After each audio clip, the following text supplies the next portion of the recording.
Fit হয়ে এবার আবারও নতুন লুকে সবাইকে চমকে দিলেন ঢালিউড কুইন অপু বিশ্বাস। ভিউয়ার্স, বিস্তারিত জানতে হলে পুরো ভিডিওটিকে না টেনে শেষ পর্যন্ত দেখতে থাকুন।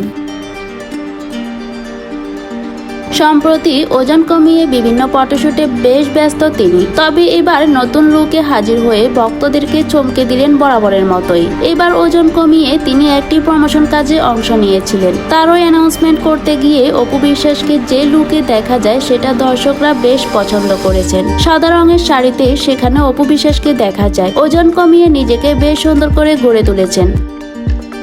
তিনি সেখানে বেশ সিম্পল লুকেই ছিলেন। অপু বিশ্বাসের সিম্পল গেট আপ তাকে বেশ ভালোই লাগছিল। অপু বিশ্বাসের অনেক ভক্তরাই অপু বিশ্বাসের এই নতুন লুকটি দেখে বেশ চমকে গেলেন। সেখানে নীল রঙের গাউনে সত্যি অপু বিশ্বাসকে অসাধারণ লাগছিল। অনেকেই তো এটাও বলেছেন যে হয়তো নতুন সিনেমার জন্য অপু বিশ্বাস নিজেকে ফিট করে তুলেছেন। তবে এমন কোনো ঘোষণা তিনি দেননি। তবে ওজন জড়িয়ে নিজেকে ফিট করতে পেরে তিনি বেশ খুশি। আবার তার ভক্তরাও অনেক খুশি, কারণ অপু বিশ্বাসকে নিয়ে যে বডি শেমিং হতো সেটা যেন এখন প্রশংসায় বদলে গিয়েছে। তো ভিউয়ার্স, অপু বিশ্বাসের এই লুকগুলো আপনাদের কাছে কেমন লেগেছে কমেন্ট করে আপনার মতামতটি জানিয়ে দিবেন।